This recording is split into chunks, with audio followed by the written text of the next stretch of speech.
de las religiones mayores y realmente de todas las religiones de este mundo han muerto y recuerdan su memoria.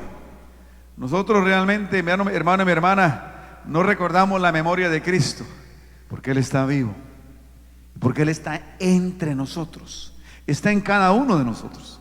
Cada vez que tú y yo entregamos nuestra vida a Jesucristo, cada vez que alguien entrega su vida a Jesucristo, ese Cristo todopoderoso, por medio de su Espíritu Santo, hace habitación en su corazón y está presente donde Él esté. Así que si tú eres cristiano, hermano, mi hermana, ciertamente Cristo está aquí entre nosotros.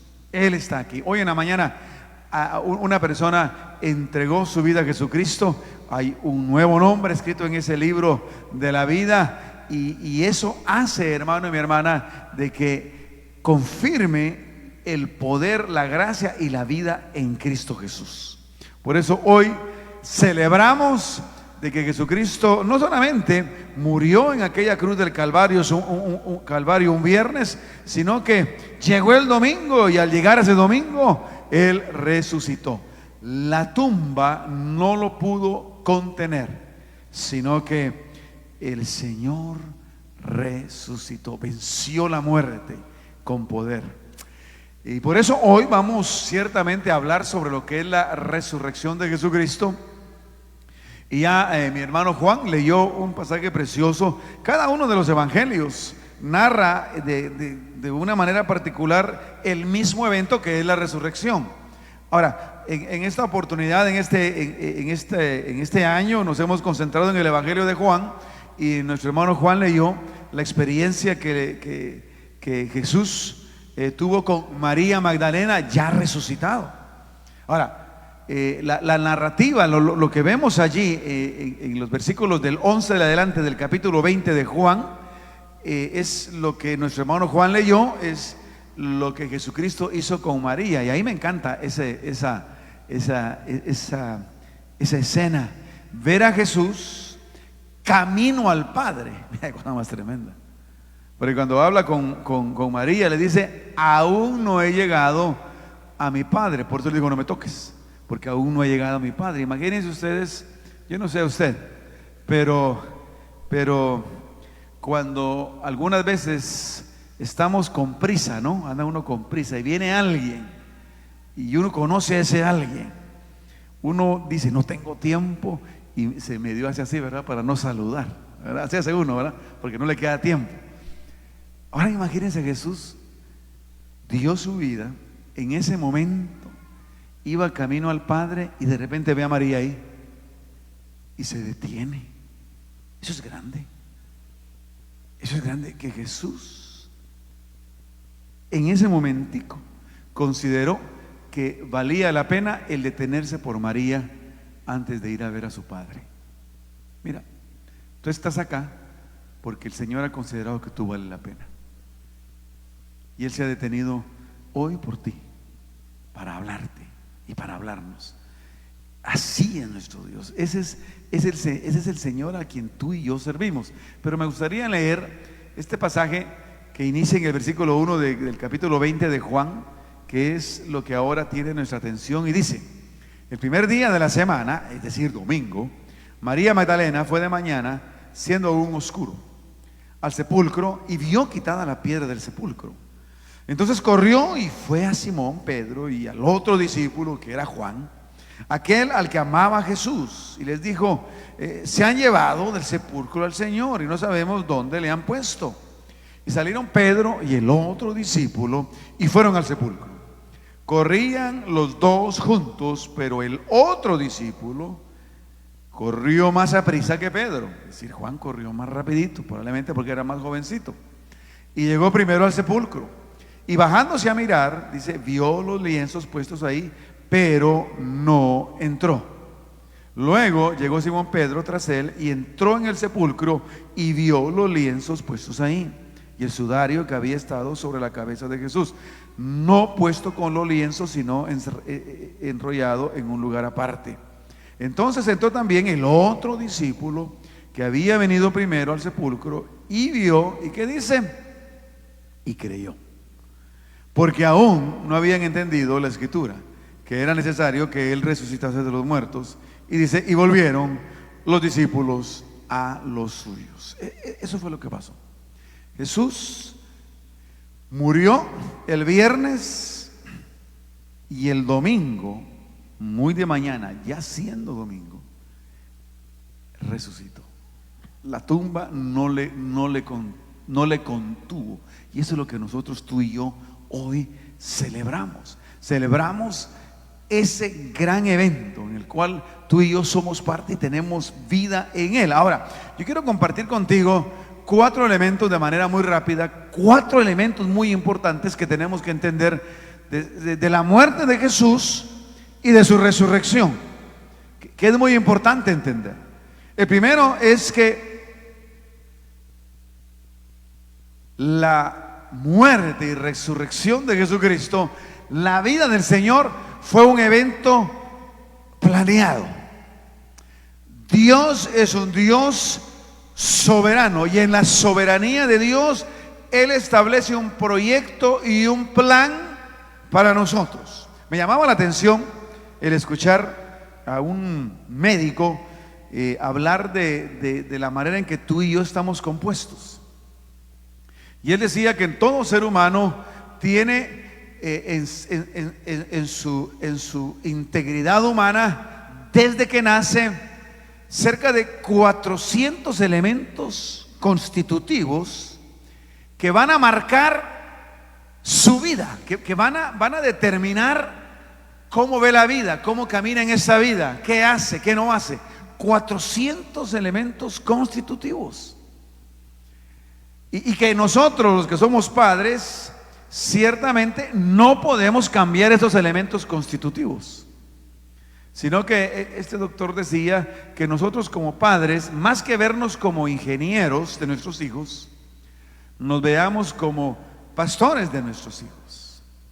Y decía él esto porque algunas veces nosotros como padres queremos darle a nuestros hijos la forma que nosotros queremos, cuando simple y sencillamente hay 400 elementos constitutivos en cada individuo que le dicen: no, yo soy así, yo soy de esa manera.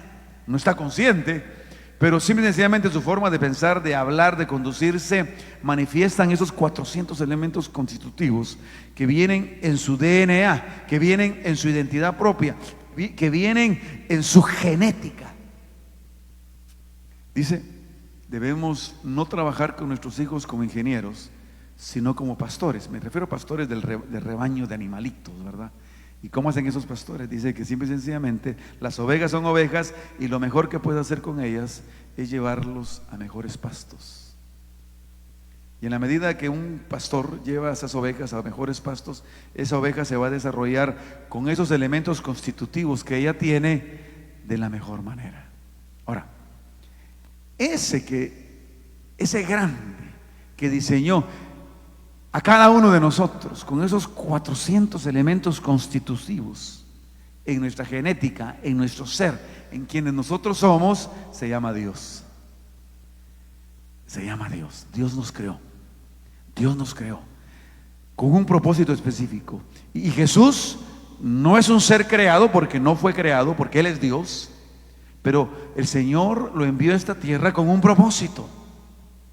Por eso tú y yo tenemos que entender que todo lo que ha pasado era y se cumplió en el tiempo justo, en el lugar justo, con las personas justas. Mira lo que dice aquí en Filipenses capítulo 2 verso 5. Dice: hay en ustedes, le decía Pablo a la iglesia, esa manera de pensar que hubo también en Cristo Jesús. ¿Cuál era la manera de pensar de Cristo Jesús? Que existiendo en forma de Dios, dice la palabra, Él no consideró el ser igual a Dios como algo a que aferrarse, sino que dice, se despojó de sí mismo, tomando forma de siervo, es decir, de hombre, haciendo semejante a los hombres, y hallándose en condición de hombre, dice, se humilló a sí mismo, haciéndose, es de la palabra clave, obediente hasta la muerte. Y dice aquí la palabra muerte de cruz, no cualquier muerte. Ahora, cada uno de los elementos Desde el momento en que Jesús es concebido por el Espíritu Santo en el vientre de María, es parte de ese plan de Dios. Es parte de esos 400 elementos constitutivos, en este caso de la persona de Jesús, que le harían cumplir el propósito para el cual el Señor lo había enviado a esta tierra. Ahora, esos 400 elementos constitutivos en la vida de Jesús pudieron alcanzar lo que suponían alcanzar por una simple y sencilla razón: por la obediencia de Jesús. Desde el momento en que en esas bóvedas celestiales el Padre, el Hijo y el Espíritu Santo coordinaron los elementos especiales para que esta humanidad fuese salva, desde ese momento empezó a actuar esos elementos constitutivos en aquel que nació en ese vientre virginio de María y llegó a ser quien llegó a ser, y a los 30 años asumir el ministerio al cual el Señor lo había llamado y hacer lo que tenía que hacer. Y lo hizo, pero lo logró hacer porque fue obediente. Miren, lo más difícil en la vida es ser obediente. Eso es lo más difícil. No hay cosa más difícil que eso: la obediencia. Mira, Dios quiere que tú y yo seamos obedientes. Por aquí tenemos algunos padres, ¿verdad? Y nosotros como padres, qué lindo tener nuestros hijos, ¿verdad? No hay cosa más linda que uno tener sus hijos y verlos crecer. Pero no me dejarán mentir ninguno de los padres que aquí están, que el desafío más grande de nosotros como padre no es proveer para que ellos coman, no es proveer para que ellos se vistan, no es proveer para que ellos vayan a la escuela. No es esa parte no es la más difícil. La parte más difícil del ser padre, del ser madre, es que esos muchachos hagan caso, porque nacieron como con un botoncito, ¿verdad? Que dice no, ¿verdad? No. Y fuese así, ¿verdad? Y es increíble que después que los niños empiezan a decir la primera palabra es mamá, la segunda palabra que aprenden no es papá, es no, ¿verdad? ¿Verdad? Los seres humanos somos así. Los seres humanos por naturaleza somos desobedientes. Mire, tan desobedientes que somos que inclusive Adán y Eva, creados en perfección en aquel huerto del Edén, siendo santos, siendo puros, fueron desobedientes.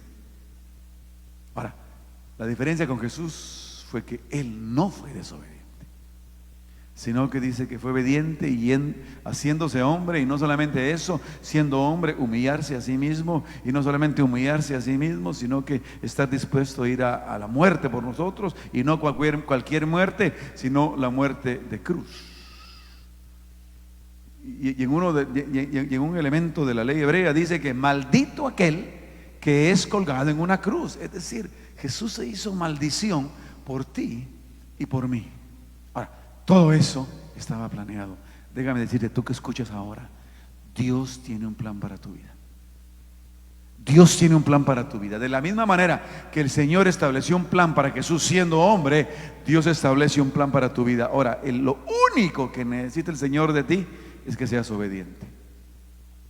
Seas obediente. Declara conmigo: quiero ser obediente. Amén. Por fe, por fe. Porque no somos, ¿por qué? Porque la realidad es que no somos obedientes. La única manera en que tú y yo podemos ser obedientes es llenándonos con el Espíritu Santo del Señor.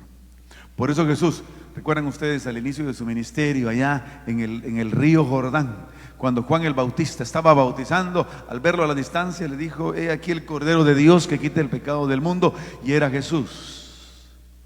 Y dice la palabra que Jesús se bautizó en obediencia para cumplir precisamente lo que la ley determinaba. Y dice que cuando él obedeció, dice que el Espíritu Santo descendió sobre él. Y hasta ese momento él pudo desarrollar su ministerio. Sé lleno del Espíritu Santo de Dios. Somete tu vida al poder y la gracia de Dios, y vas a ver cómo el Señor va a hacer cosas grandes contigo en cada día de tu vida. Ahora, las cosas grandes que Dios hará contigo, no tenemos que confundirnos, ¿verdad? Las cosas grandes que Dios hace con uno no son aquellas cosas grandes que el mundo desde su perspectiva considera grandes. Mira, cuando Jesús llegó a esa cruz y murió en esa cruz, lo que la gente veía fue un fracaso. A un hombre que lo atraparon en su error, según ellos, y lo colgaron en la cruz, y el mundo lo rechazó, y el mundo lo escupió, y el mundo vio en Jesús aquello que terminaba en ese momento. Para el mundo, lo que Jesús estaba haciendo no era la expectativa de ellos. Por eso cuando nosotros decimos que Dios hará cosas grandes con nosotros, no tenemos que pensar en términos del mundo, sino que tenemos que pensar en términos de lo que el Señor tiene para nosotros. Cosas grandes que el Señor quiere hacer contigo y a través de ti. Nuestra confianza tiene que estar plenamente puesta en Él. Entonces, Dios tenía todo planeado al momento de darse todo lo que se dio en ese momento de la muerte y resurrección de Jesús. Pero también tú y yo tenemos que entender de que el Señor fue claro cuando Él anunciaba a sus discípulos lo que Él iba a hacer. Mira lo que dice acá en Marcos capítulo 10 versículo 33, dice: he aquí, hablando Jesús a sus discípulos, dice: subimos a Jerusalén y el Hijo del Hombre, dice, será entregado a los principales. Mira con qué detalle Jesús le dice a los discípulos lo que iba a pasar. Pues será entregado a los principales sacerdotes y a los escribas, dice, lo condenarán a muerte y lo entregarán a los gentiles. Y ciertamente lo hicieron. Y ahí estaba Poncio Pilato. Se burlarán de él, dice, lo escupirán, lo azotarán y lo matarán. Justamente lo que pasó. Pero mira lo que dice al final de este verso: y después de 3 días, ¿qué? Resucitará. Yo creo que está claro. Y el Señor, por lo menos en el Evangelio de Marcos, lo dice 3 veces. Y en cada uno de los evangelios se narra la claridad con la cual Jesús les hablaba a sus discípulos de lo que Él iba a hacer. Pero ¿saben qué pasaba con los discípulos? No lograban entender lo que Jesús les estaba diciendo. ¿Por qué? Porque no hacía clic con lo que ellos esperaban, que el que venía a ser el Mesías iba a padecer, aunque desde los profetas, especialmente en Isaías 53, vemos cada uno de esos detalles claros y verdaderos de lo que el Señor iba a hacer. La gente no logra, y en este caso sus discípulos no entendía porque no complacía sus expectativas. Para poder seguir a Jesús hay que creerle a Jesús, pero en base a lo que Jesús es y quiere hacer, no a lo que nosotros queremos ser y hacer. Dios tiene algo grande para tu vida, pero Dios quiere que tú le creas. Y que tú entiendas que tus pensamientos no son los pensamientos de Él, y los pensamientos de Él no son tus pensamientos. Dios quiere que cada uno de nosotros sometamos toda nuestra mente, todo nuestro sentir a la voluntad, al plan y al propósito de Dios en nosotros. Él tiene poder para hacerlo. Porque Jesús, en el momento en que fue crucificado, en el momento que también resucitó, en el momento en que Jesús hizo lo que tenía que hacer siempre, aunque en los ojos del mundo no estaba en control, Él estaba en control. Mira lo que dice Mateo 26, capítulo 26, verso 51, cuando lo fueron a arrestar. Mira lo que dice aquí en el versículo 51. Dice: y he aquí, uno de los que estaban con Jesús, dice, extendió su mano. Y recuerdan, ese era Pedro.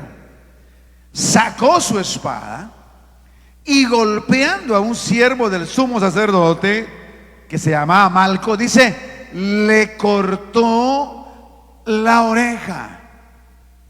Le cortó la oreja.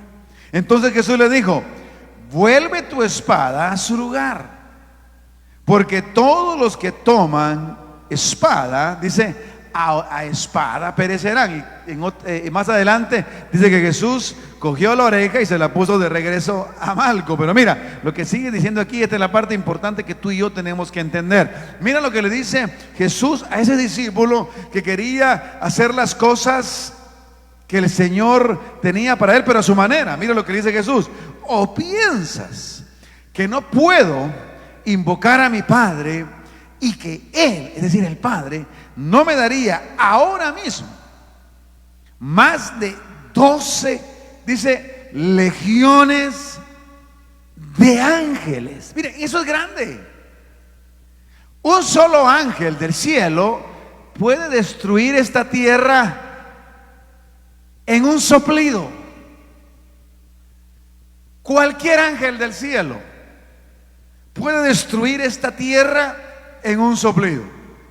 Se dice que la capacidad del ser humano ha alcanzado el potencial de poder destruir con armas atómicas esta tierra 7 veces. Y los que más tienen armas son los rusos, nucleares son los rusos. 7 veces de que esta costa de esta tierra truene. 7 veces tenemos las capacidades de autodestruirnos.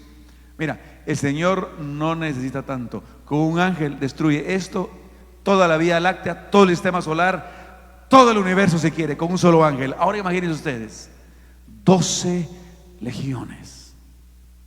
Interesantemente el Señor dice 12 legiones. ¿Cuántos discípulos tenía el Señor? Tenía 12. Bueno, en este caso ahora solo tenía 11. Pero dice, mire, si yo quisiera, pudiera tener ahora mismo una legión de ángeles por cada uno de ustedes.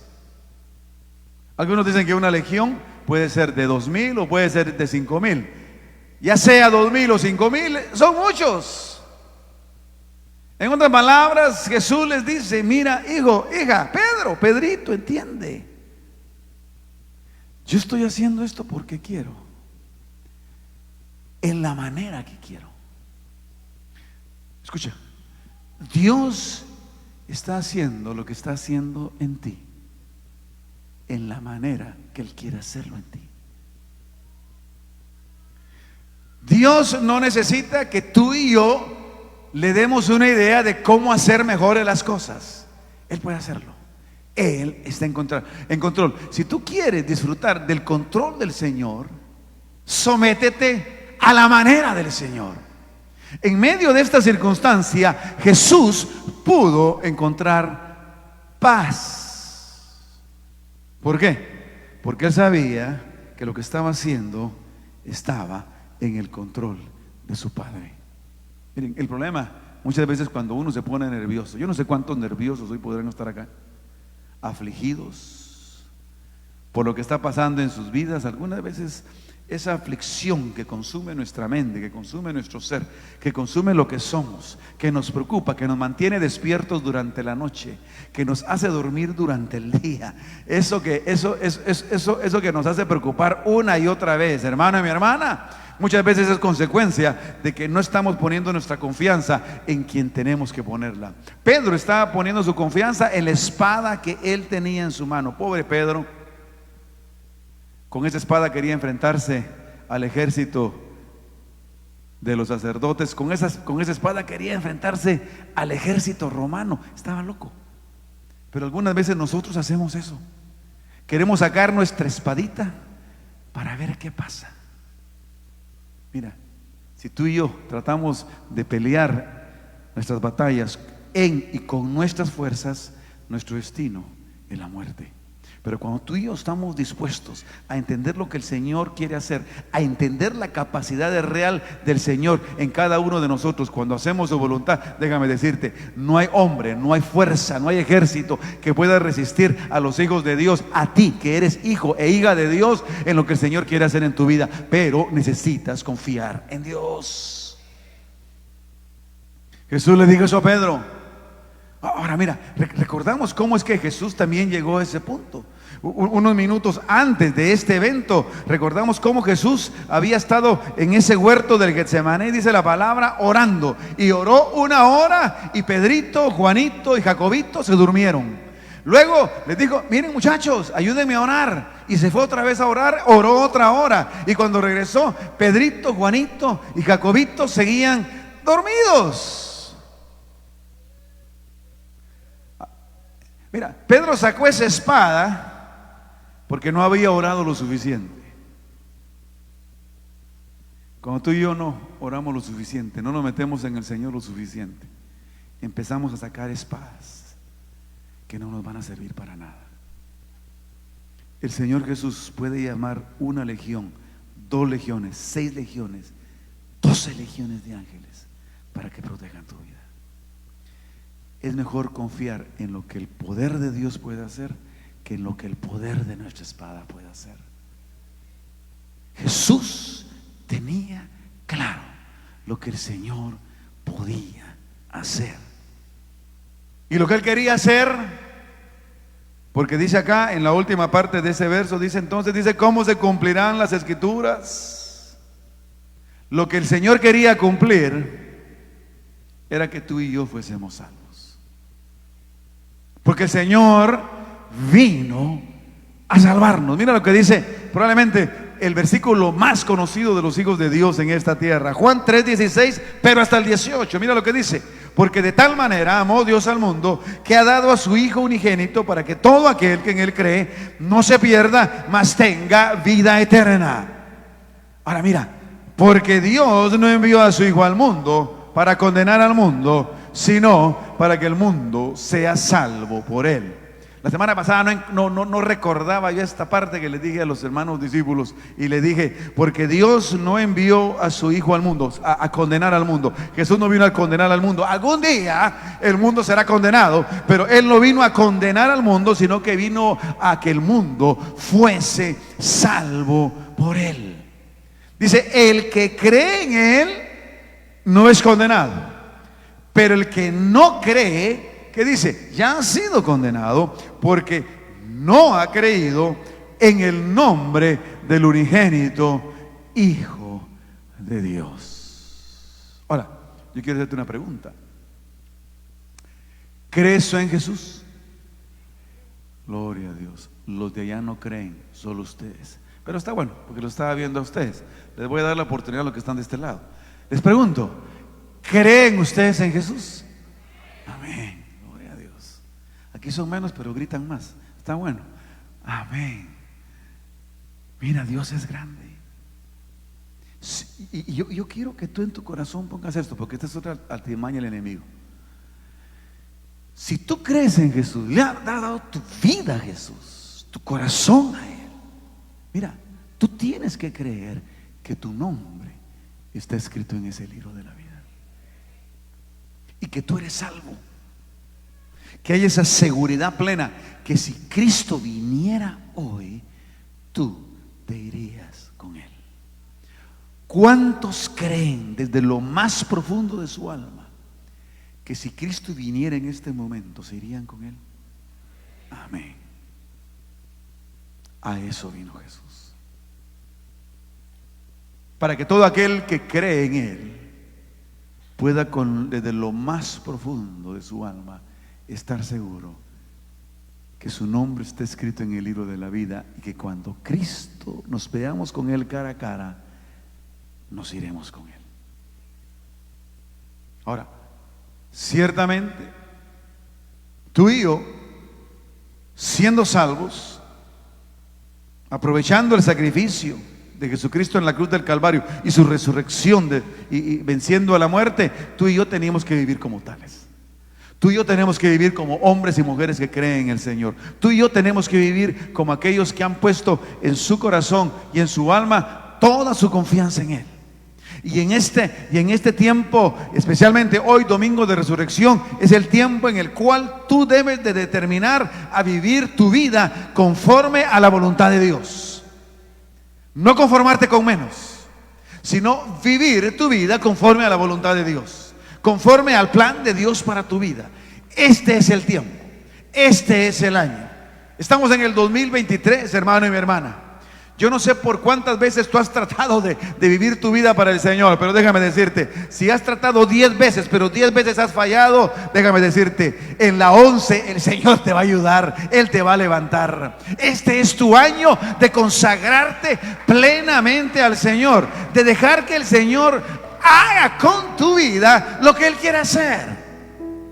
Jesús fue capaz de consagrar su vida en esa cruz del Calvario. Mira, tú y yo no tenemos necesidad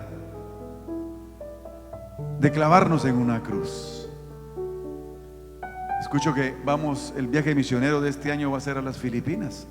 Ustedes saben que en las Filipinas, especialmente el Viernes Santo, tienen una tradición, ¿verdad? Que hay gente, aunque el gobierno ya lo prohibió, pero la gente lo sigue haciendo, se clava en una cruz, literalmente. Se clavan en una cruz. Mira, tú y yo no necesitamos hacer eso. ¿Por qué? Porque ya hubo uno que estuvo dispuesto a ser clavado en esa cruz para que tú y yo tengamos vida.